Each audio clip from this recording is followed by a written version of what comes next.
Tuhan, Bapa kami yang di surga, kembali siang hari ini kami mau mendengarkan firman-Mu. Urapi kami ya Tuhan untuk mengerti memahaminya, karena firman-Mu berkuasa menyelamatkan hidup dan jiwa kami. Kemanapun kami berjalan, kami akan selalu diterangi dengan firman-Mu. Dan urapilah kami dengan Roh Kudus-Mu untuk firman-Mu dapat bekerja di hidup kami selamanya. Karena firman-Mu ya dan amin dulu sekarang sampai selamanya tidak berubah. Terima kasih Bapa di surga, di dalam nama Yesus Kristus, Tuhan dan Juru Selamat kami. Kami sambut firman-Mu siang hari ini dengan sukacita.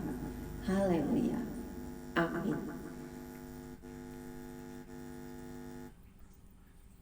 Pembacaan Alkitab firman Tuhan pada siang hari ini terambil dari kitab Injil Yohanes pasal 14 ayat 1 hingga dengan ayat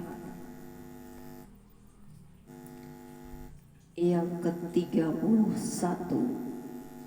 Yohanes 14 adalah ayat Alkitab favorit saya, karena di sini saya bertemu Yesus secara pribadi, dan Yesus ada ayatnya di sini yang berkata di ayat 6. Nanti kita akan baca bersama-sama. Injil Yohanes pasal 14 ayat 1 hingga dengan ayat yang ke-14 dengan perikop rumah Bapa. Ini buat anak-anak Tuhan ya, dengarkan. Yang berbunyi demikian: janganlah gelisah hatimu, percayalah kepada Allah, percayalah juga kepadaku. Di rumah Bapakku banyak tempat tinggal. Jika tidak demikian, tentu aku mengatakannya kepadamu. Sebab aku pergi ke situ untuk menyediakan tempat bagimu. Dan apabila aku telah pergi ke situ dan telah menyediakan tempat bagimu, aku akan datang kembali dan membawa kamu ke tempatku, supaya di tempat di mana aku berada, kamu pun berada. Dan kemana aku pergi, kamu tahu jalan ke situ. Kata Thomas kepadanya, Tuhan, kami tidak tahu kemana engkau pergi. Jadi bagaimana kami tahu jalan ke situ? Kata Yesus kepadanya, ini ayat favorit saya ketika bertemu Yesus secara pribadi, saudara. Kata Yesus kepadanya, akulah jalan dan kebenaran dan hidup. Tidak ada seorang pun yang datang kepada Bapa kalau tidak melalui aku. Nah, ini ayatnya. Secara pribadi semua orang juga mendapatkan hal yang sama seperti saya. Sekiranya kamu mengenal aku, pasti kamu juga mengenal Bapakku. Sekarang ini kamu mengenal Dia dan kamu telah melihat Dia. Hanya orang tertentu yang memahami ayat ini. Kata Filipus kepadanya, Tuhan, tunjukkanlah Bapa itu kepada kami. Itu sudah cukup bagi kami. Kata Yesus kepadanya, telah sekian lama aku bersama-sama kamu, Filipus, namun engkau tidak mengenal aku.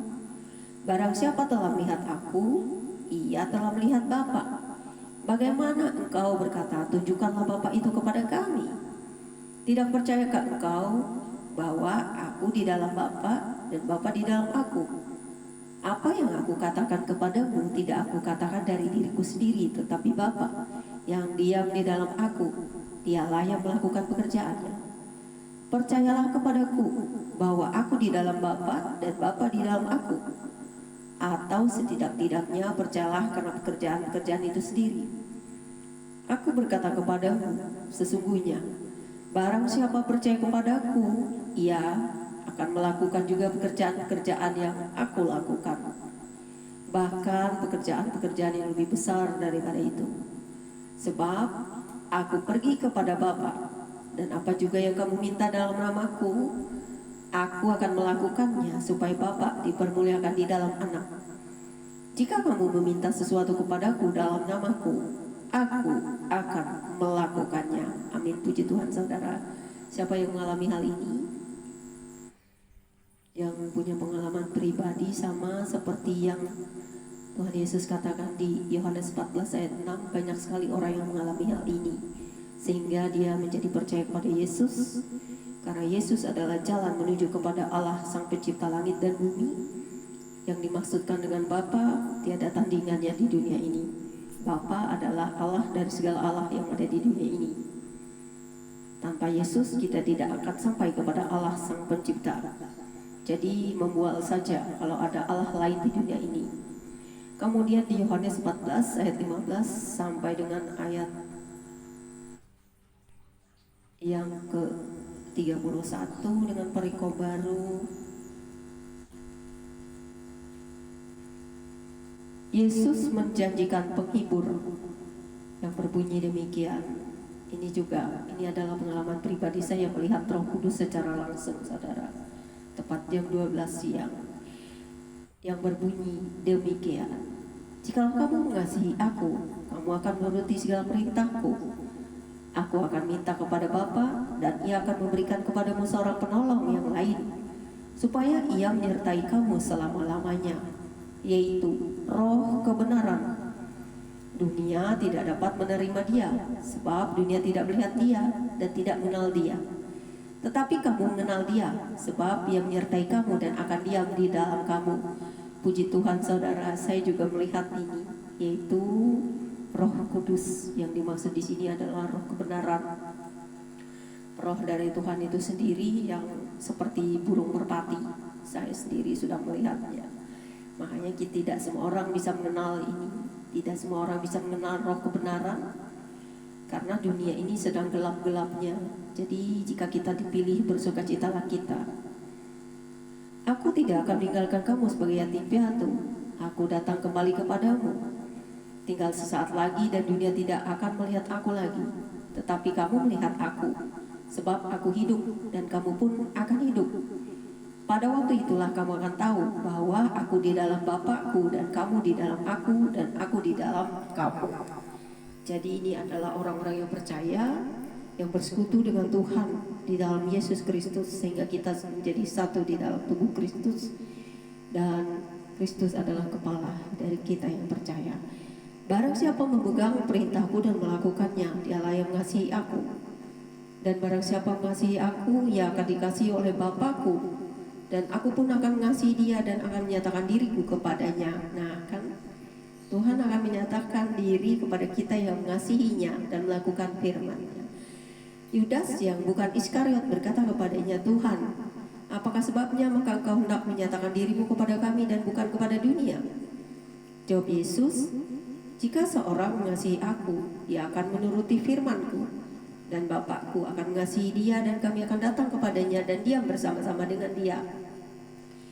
Barang siapa tidak mengasihi aku, ia tidak menuruti firman-Ku, dan firman yang kamu dengar itu bukanlah daripada-Ku, melainkan dari Bapa yang mengutus aku. Semuanya itu kukatakan kepadamu selagi aku berada bersama-sama dengan kamu.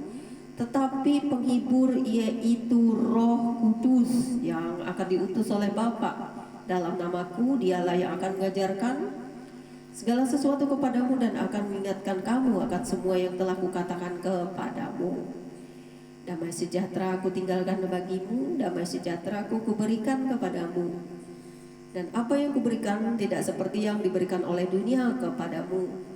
Janganlah gelisah dan gentar hatimu. Kamu telah mendengar bahwa aku telah berkata kepadamu, aku pergi tetapi aku datang kembali kepadamu. Sekiranya kamu mengasihi aku, kamu tentu akan bersuka cita karena aku pergi kepada Bapa-Ku, sebab Bapa lebih besar daripada aku. Dan sekarang aku juga mengatakannya kepadamu sebelum hal ini terjadi, supaya kamu percaya. Apabila hal itu terjadi, tidak banyak lagi aku berkata-kata dengan kamu, sebab penguasa dunia ini datang, dan ia tidak berkuasa sedikit pun atas diriku. Tetapi supaya dunia tahu bahwa aku mengasihi Bapa dan bahwa aku melakukan segala sesuatu yang diperintahkan Bapa kepadaku. Bangunlah, marilah kita pergi dari sini. Puji Tuhan, saudara. Ini Yohanes 14 adalah favorit saya, karena ini adalah rumah Bapa, perikopnya yang kita semua tidak bisa, semua orang bisa mendapatkan hal ini, saudara. Saya secara pribadi juga sudah diberitahu tentang ini, sebelum saya membaca Alkitab, saya bertemu Yesus secara pribadi dalam roh dan kebenaran ketika banyak Dia tunjukkan mujizat kepada saya. Dan saya percaya bahwa di Yohanes 14 ayat 6 ini, akulah jalan kebenaran dan hidup, tidak ada seorang pun yang datang kepada Bapa kalau tidak melalui Yesus. Maksudnya Bapa itu adalah Allah, pencipta semua yang ada di dunia ini, pencipta semesta ini, pencipta awal dan akhir yang tidak berkesudahan, yaitu Allah Bapa. Dan Yesus Kristus adalah bagian dari Allah Bapa itu sendiri, dan yang dijanjikannya Roh Kudus. Saya juga sudah melihatnya, saudara, puji Tuhan. Dan ini kesaksian saya yang nyata. Saya tidak melihat Roh Kudus itu malam hari, saudara, tetapi siang hari, tepat jam 12. Makanya saya memiliki sesuatu yang luar biasa yang tidak bisa diambil oleh siapapun dari saya. Sehingga sebagaimanapun saya menuju pada maut, tetap Tuhan Yesus itu membawa saya kepada terangnya. Karena Yesus itu adalah terang, seperti yang tertulis, Allah adalah terang. Jadi Tuhan Yesus itu mengasihi saya sejak saya kecil sampai saya menjadi tua. Karena saya tahu kemana saya akan menuju, karena Tuhan menyediakan rumah di surga bagi kita. Tetapi belum kita menuju ke surga, saudara, karena kerajaan Allah itu akan segera datang ke dalam dunia ini ketika Tuhan Yesus datang kedua kali untuk membawa anak-anaknya yang setia dan percaya kepadanya dan tidak melanggar firman-Nya atau setia melakukan perbuatan-perbuatan atau melakukan firman seperti yang Tuhan tuliskan. Jadi janganlah menjadi seorang Kristen abal-abal, saudara. Kita harus siap memikul salib sekalipun menderita di dunia ini.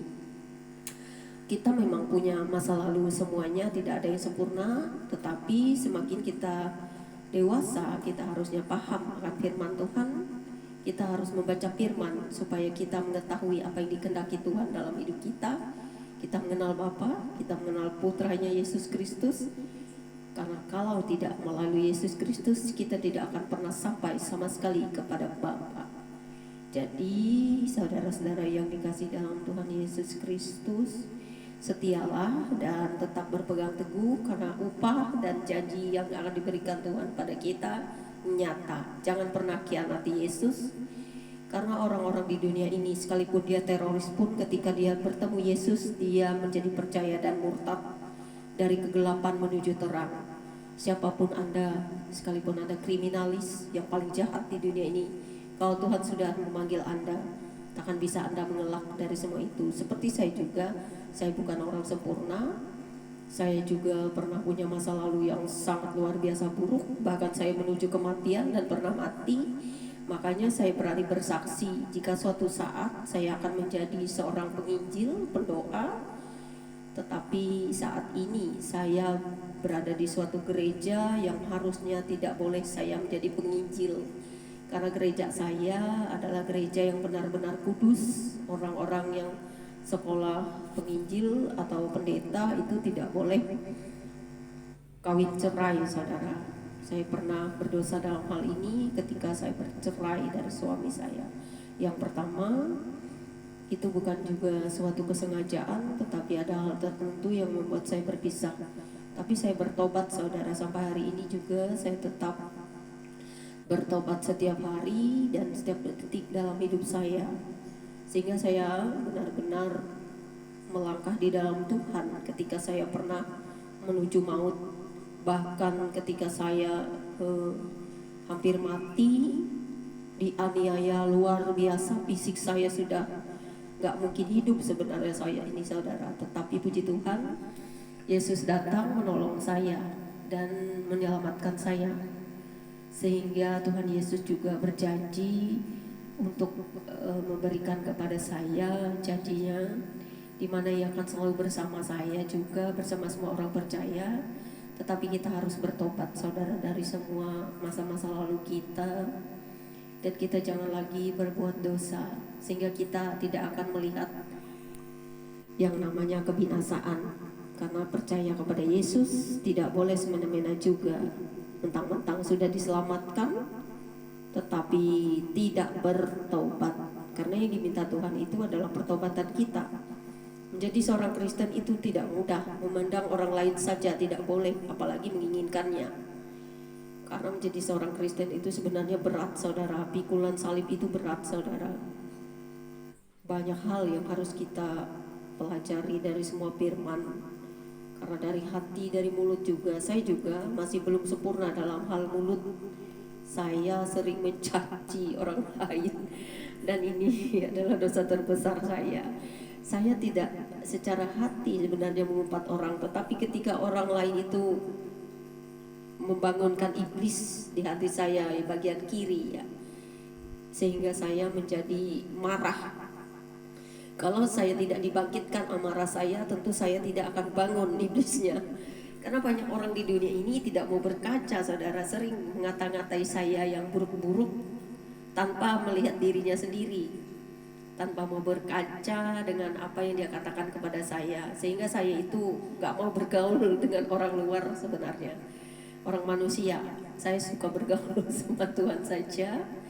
Saya senang memuji memuliakan Tuhan, membaca Alkitab, merenungkannya, dan saya jadi kenal Tuhan secara pribadi. Dan tidak ada yang mustahil ketika saya melihat semua apa yang ditunjukkan di dalam Alkitab akan karunia-karunia itu. Karena tidak semua orang bisa memiliki karunia yang sama dengan saya, atau seperti beberapa orang yang telah dipilih di dunia ini.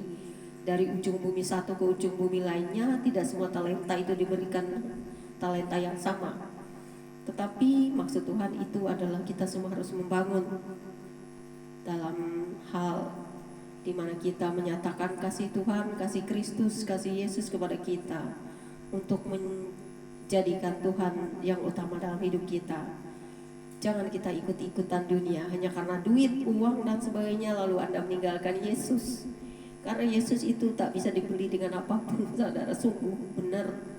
Karena Yesus itu tidak bisa dibeli dengan harta, dengan lelaki atau perempuan, dengan suami atau istri. Makanya Tuhan bilang kasihilah dia yang utama, kemudian sesama manusia. Artinya kita mencintai Tuhan dengan sungguh-sungguh karena dia telah rela datang ke dunia ini, sehingga kita diberi jalan menuju kepada keabadian, hidup yang kekal di rumah Bapa, ada banyak tempat tinggal.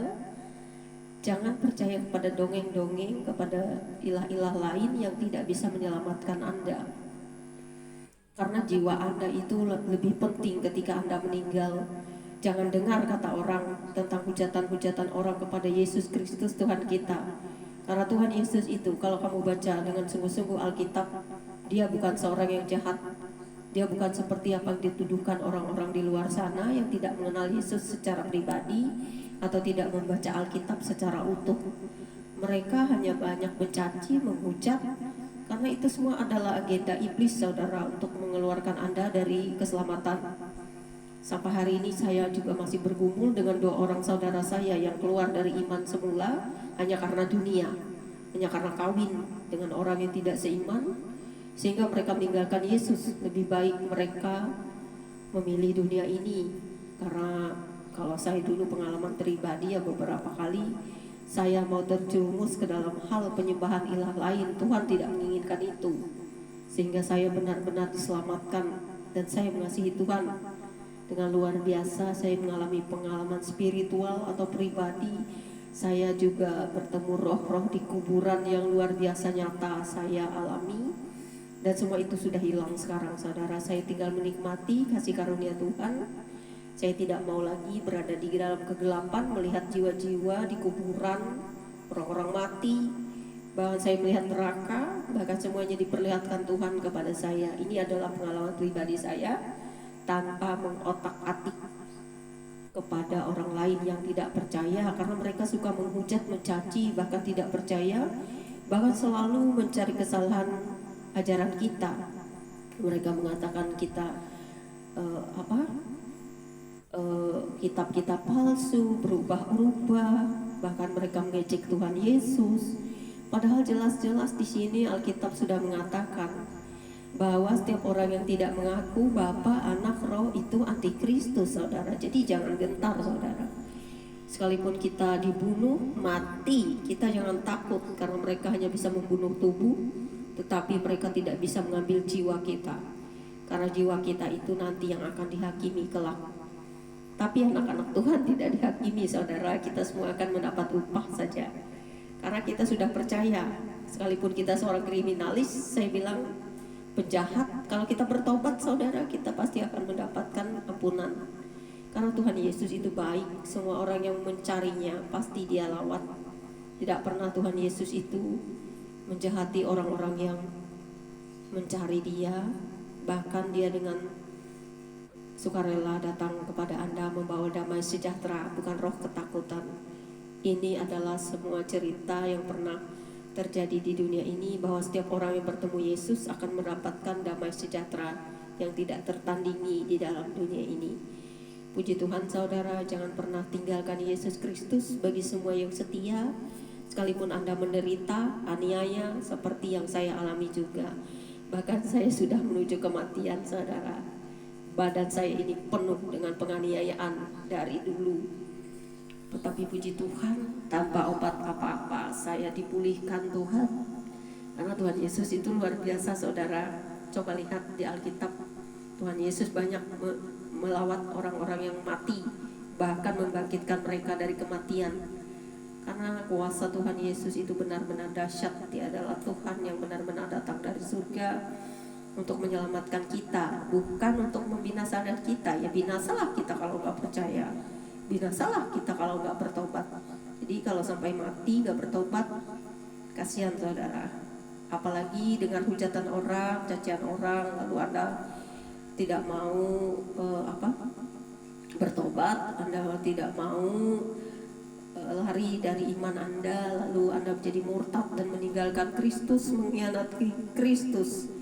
Anda sudah binasa, saudara. Karena di dalam ajaran-ajaran yang sempurna hanya ajaran yang mengatakan bahwa Dia adalah jalan satu-satunya kepada Sang Pencipta, kepada Bapa. Bapa yang dimaksud adalah Bapa dari segala Allah yang ada di dunia ini. Jadi jangan sesat, saudara. Tetapkan hatimu kepada Yesus Kristus. Ini adalah kesaksian saya untuk semua orang, bahwa saya pernah mengalami semua hal yang ada di dunia ini, termasuk kematian. Tetapi kalau kita berdoa, saya juga berapa kali kena COVID. Ya, katakanlah kena COVID, hampir mati. Saya tidak pergi ke dokter, saudara. Saya hanya minum obat biasa, herbal. Bahkan saya berdoa terus, banyak sekali. Bahkan saya juga sering mengalami luka-luka dari pisau yang menganiaya saya. Dengan banyak hal-hal terjadi, segala sakit penyakit saya hanya kuat-kuat berdoa. Karena bagi saya pribadi, doa adalah napas saya menuju kepada Sang Pencipta saya, yaitu Bapa di surga yang benar-benar mengasihi saya dan Anda yang percaya. Jadi saudaraku yang seiman di dalam Kristus Yesus, jangan sama sekali kita sesama saudara seiman saling mencaci, menghujat, karena kita semua satu di dalam tubuh Kristus. Oke? Selamat siang, Tuhan Yesus berkati. Sampai di sini pembacaan Alkitab kita. Semoga kita semua diberkati, karena Tuhan adil bagi semua orang yang percaya. Siapapun Anda, dimanapun Anda berada, Tuhan kita adalah Allah yang luar biasa. Bapa kami yang di surga, kami mengucap syukur, kami mendengarkan firman-Mu, kami juga bersaksi tentang kebaikan-Mu. Kau telah menyelamatkan kami, dan ayat hari ini, firman hari ini, semakin menguatkan kami bahwa janji-Mu, ya dan amin. Kami percaya bahwa Engkaulah satu-satunya jalan keselamatan dan hidup. Engkaulah jalan kebenaran yang menuju kepada keabadian ilahi yang sejati. Di dalam nama Yesus Kristus ada kuasa, ada mujizat, ada kesembuhan, ada kedamaian, ada sukacita. Hal-hal yang tidak kami dapatkan selain daripada di dalam Engkau. Terima kasih Tuhan Yesus, berkati kami orang-orang percaya di seluruh dunia ini, dan juga anak-anak-Mu, sekalipun kami menderita, aniaya, hujat, dan semua yang terjadi di dalam dunia ini. Kami yakin dan percaya bahwa Engkau berkuasa atas hidup kami, membawa kami kepada kekekalan. Karena Engkau telah berjanji akan menyertai kami sampai akhir zaman, akhir hidup kami, bahkan sekalipun dunia ini bergoncang, tetaplah Engkau Allah yang bertata di hati dan jiwa kami semuanya. Terima kasih Bapa di surga, di dalam nama Yesus Kristus, Roh Kudus mau kami menyertai kami, anak-anak-Mu. Haleluya. Amin. Demikianlah pembacaan kitab kita siang hari ini. Tuhan Yesus memberkati kita semua yang percaya kepadanya. Tetaplah jaga iman sampai akhir hidup kita, sampai akhir hidup manusia. Demikianlah pembacaan kita hari ini. Tuhan Yesus memberkati Anda dan saya. God bless you all. Manuel, jangan lupa subscribe.